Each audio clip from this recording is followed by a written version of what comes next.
Oke, shalom saudaraku, selamat berjumpa di dalam channel ini. Dan pada saat ini saya ingin menyampaikan beberapa tanggapan daripada ada banyak orang yang menyatakan bahwa apa yang dilakukan oleh Pastor Andi Simon maupun Pastor Philip Mantova, bahwa kesembuhannya itu bukan berasal dari Tuhan, bahwa itu mereka lakukan sesat dan sebagainya. Banyak orang yang menentang, bahkan banyak pendeta ada juga yang menentang tentang apa yang Tuhan lakukan buat manusia, buat orang-orang yang membutuhkan melalui hambanya Pastor Philip maupun Pastor Andi Simon. Nah, pada kesempatan ini saya ingin saya ingin menyampaikan bukti-bukti atau penyataan atau pertanyaan, apakah sebenarnya mujizat kesembuhan itu masih berlaku di akhir zaman ini? Ataukah mujizat kesembuhan itu hanya terjadi pada zaman Alkitab? Apakah mujizat itu hanya terjadi pada zaman pewahyuan dalam Alkitab, dan sekarang ini kita sudah hidup di zaman 2000 tahun? Atau sudah 2000 tahun yang lalu, kira-kira 2000 tahun lalu firman Tuhan disampaikan khususnya di dalam perjanjian baru, bahwa 2000 tahun yang lalu firman Tuhan atau kitab-kitab dalam perjanjian baru itu ditulis, dan apakah itu masih berlaku sampai hari ini? Apakah kebenaran firman Tuhan masih berlaku sampai hari ini? Dan saya akan menyampaikan bukti ayat-ayat Alkitab bahwa sebenarnya mujizat itu masih bisa terjadi di dalam kehidupan kita sekarang ini.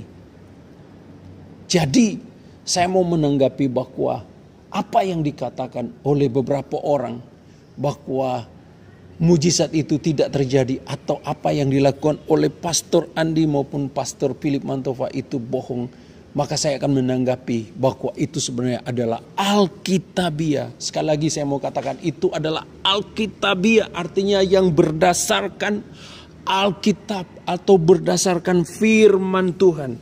Mari saya akan menyampaikan bukti. Ada 3 bukti saja, bukti ayat Alkitab yang akan saya sampaikan. Pertama, saya ambil di dalam Yohanes pasal 14 ayat 12. Ini bukti daripada bahwa mujizat itu, kesembuhan bisa terjadi di akhir zaman ini. Aku berkata kepadamu, ini perkataan Tuhan Yesus dalam Yohanes 14 ayat 12. Aku berkata kepadamu, sesungguhnya barang siapa percaya kepadaku, ia akan melakukan juga pekerjaan-pekerjaan yang aku lakukan, bahkan pekerjaan-pekerjaan yang lebih besar daripada itu, sebab aku pergi kepada Bapa. Perhatikan di sini Yesus katakan, sesungguhnya barang siapa percaya kepadaku, ia akan melakukan pekerjaan-pekerjaan yang aku lakukan. Apa pekerjaan yang Yesus lakukan?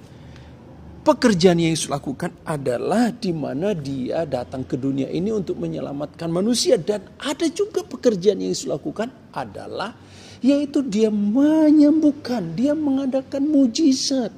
Dimanapun Yesus pergi berada, bahwa ketika dia ketemu dengan orang sakit, dia lakukan. Dan orang sakit itu didoakan, ditumpangi tangan, maka orang itu disembuhkan. Ketika Yesus melihat badai, ya ada angin tofan, Yesus meredakan dan mujizat terjadi. Ketika ada orang yang mati, Yesus berkata bangkit, maka bangkit. Jadi Yesus mengadakan mujizat. Nah, Yesus katakan, sesungguhnya barang siapa percaya kepadaku, ia akan melakukan pekerjaan-pekerjaan yang aku lakukan. Jadi ketika kita percaya kepada Yesus, maka kita akan melakukan pekerjaan mujizat yang Yesus pernah lakukan di dunia ini. Pertanyaannya, apakah kita percaya Yesus tentang mujizat ini? Persoalannya banyak hamba-hamba Tuhan yang tidak percaya mujizat. Banyak orang-orang yang gak percaya mujizat itu hanya terjadi pada zaman Yesus. Sekarang tidak. Tapi Yesus katakan, barang siapa percaya kepadaku. Siapapun yang percaya kepada Yesus. Dia tidak memandang dia pendeta kah, dia tidak memandang dia penatua kah, tapi siapapun yang percaya kepada Yesus, bahwa Yesus adalah Tuhan dan Juru Selamat, bahwa Yesus masih bisa mengadakan mujizat, maka dia bisa mengadakan mujizat. Dia bisa menyembuhkan, mendoakan orang sakit, orang itu akan sembuh. Karena dia katakan bahwa barang siapa percaya kepada Yesus, dia akan melakukan pekerjaan-pekerjaan yang Yesus lakukan. Termasuk pekerjaan menumpangkan tangan atas orang sakit itu akan disembuhkan. Jadi ada orang yang berkata itu mujizat kesembuhan tidak terjadi. No, ini ayat katakan. Yesus sendiri mengatakannya. Bahkan dia bilang begini, Bapak Ibu Saudara sekalian. Bahkan pekerjaan-pekerjaan yang lebih besar daripada itu. Bahkan di zaman sekarang ini kita bisa mengadakan atau Yesus bisa mengadakan mujizat melalui hidup kita. Lebih daripada Yesus lakukan. Iya betul. Kita bisa mendoakan orang mungkin hanya melalui telepon, melalui handphone, melalui live streaming. Orang itu bisa disembuhkan. Dia menumpangkan tangan. Kita menumpangkan tangan, diarahkan tangan di layar. Taunya bisa mengalami mujizat, kesembuhan. Ini firman Tuhan sudah katakan. Bahkan lebih besar kalau dulu gak ada jaringan internet. Tapi sekarang ada jaringan internet. Ada media sosial hanya melalui siaran TV, siaran YouTube, siaran media sosial. Didoakan bisa sembuh. Berarti lebih besar. Ya. Jadi tidak ada alasan buat kita untuk tidak percaya kuasa mujizat Tuhan. Ini ayat yang pertama. Lalu saya sampaikan juga ayat yang kedua. Ayat yang kedua. Di dalam Markus pasal 16 ayat yang ke-17. Saya akan bacakan buat kita semua. Tanda-tanda ini akan menyertai orang yang percaya. Ini tanda-tanda akan menyertai orang yang percaya. Tanda-tanda apakah itu? Maksudnya percaya sama siapa? Ya itu percaya kepada Yesus lah. Jadi tanda-tanda ini akan menyertai orang yang percaya kepada Yesus. Oke? Apa itu tanda? Nah, mari kita lihat. Mereka akan mengusir setan-setan demi nama Tuhan. Namaku maksudnya nama Yesus Kristus. Berarti kita bisa mengusir setan demi nama Yesus. Lalu dikatakan mereka akan berbicara dalam bahasa-bahasa yang baru bagi mereka.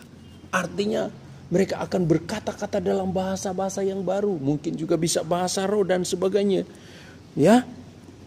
Lalu mereka akan memegang ular sekalipun mereka minum racun. Artinya mereka tidak mendapat celaka.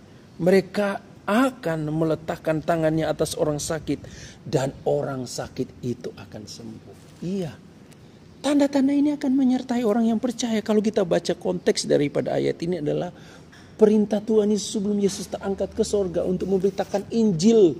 Jadi ketika kita memberitakan Injil, ketika kita memberitakan nama Yesus, bahwa Yesus adalah Tuhan, Yesus adalah penyembuh, maka kita menumpangkan tangan atas orang sakit itu akan sembuh. Jadi kita percaya bahwa Yesus Kristus bisa menyembuhkan melalui kita. Melalui siapa saja. Termasuk melalui Pastor Andi Simon dan Pastor Philip Mantova dan hamba-hamba Tuhan yang lain. Yang dipakai oleh Tuhan. Ya, jadi tidak ada alasan. Tidak boleh berkata, oh Pastor Andi Simon itu sesat. Pastor Philip Mantova itu sesat. Jangan percaya. Saya sudah sampaikan kebenaran firman Tuhan. Dan yang ketiga. Ayat yang ketiga. Saya mau sampaikan di dalam Kisah Para Rasul yang ke-19, ya. Kisah Rasul pasal 19. Saya akan bacakan ayat yang ke-11. Dia berkata begini. Oleh Paulus. Ini oleh Paulus. Jadi oleh seorang hamba Tuhan. Jadi bisa saja oleh Anda yang percaya. Bisa saja oleh Pastor Andi Simon, oleh Pastor Philip Mantova, oleh saya. Allah, jadi oleh saya, Allah mengadakan mujizat-mujizat yang luar biasa. Jadi kita semua yang percaya, oleh kita Allah bisa melakukan mujizat. Ya. Ini tidak memandang dia pendeta, tetapi oleh kita yang percaya. Oleh kita yang percaya, Allah bisa melakukan mujizat. Jadi bukan kita yang mengadakan mujizat, tapi Allah oleh kita, melalui kita. Kita adalah sebagai alatnya Tuhan, sebagai penyalurnya Tuhan. Kita sebagai point of contact-nya Tuhan untuk mengadakan mujizat kepada orang yang membutuhkan. Dikatakan di sini, oleh Paulus Allah mengadakan mujizat-mujizat yang luar biasa. Mujizat apa? Bahkan orang membawa sapu tangan atau kain yang pernah dipakai oleh Paulus dan meletakkannya atas orang-orang sakit, maka lenyaplah penyakit mereka dan keluarlah roh-roh jahat. Jadi coba lihat, sapu tangan Paulus, kain-kain daripada Rasul Paulus, ya, kain-kain Rasul Paulus itu kain-kain yang dipakai Paulus untuk membuat tenda.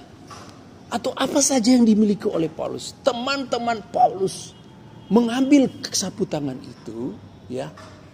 Teman-teman Paulus ambil kain-kain itu, didoakan, lalu pergilah mereka kepada orang sakit, orang yang kerasukan. Lalu apa yang mereka lakukan? Dalam nama Yesus semua penyakit hilang. Dalam nama Yesus roh jahat hilang. Alkitab katakan, maka orang-orang itu sembuh. Dan mereka itu apa? Roh jahat itu diusir. Hanya oleh apa? Oleh sapu tangan, oleh kain yang dimiliki, yang kain atau sapu tangan yang punya daripada Rasul Paulus. Diambil oleh teman-teman Rasul Paulus. Diambil oleh murid-murid Rasul Paulus. Mendoakan orang lain. Dalam nama Yesus. Orang itu bisa sembuh. Orang itu bisa dilepaskan dari roh-roh jahat. Jadi, dari bukti-bukti ini, kita tidak ada alasan berkata bahwa mujizat itu tidak terjadi. Tidak ada alasan buat kita untuk berkata kesembuhan itu tidak ada sekarang ini. Bagi Anda yang menentang, saya sudah sampaikan 3 bukti ayat Alkitab. Apakah Anda mempercayai hal ini? Kalau Anda tidak percaya, silakan robek aja yang saya sampaikan. Ini jadi saya percaya bahwa mujizat itu masih terjadi. Kesembuhan itu masih terjadi. Asalkan kita percaya dan kita mau mempraktekkan. Persoalannya ini hamba-hamba Tuhan yang berkata ini palsu, ini mereka tidak mau melakukannya. Mereka tidak pernah mendoakan orang sakit, orang itu mengalami mujizat. Ya, mereka hanya berdoa, hanya asal-asalan saja. Mereka tidak percaya mujizat. Karena tidak percaya maka tidak terjadi. Tapi saya percaya, bagi kita yang percaya kepada Tuhan Yesus, masih bisa mendoakan atas orang sakit dan orang itu akan sembuh dan mengalami mujizat. Ya, kiranya apa yang saya sampaikan bisa memberkati kita semua. Tuhan Yesus memberkati. Amin.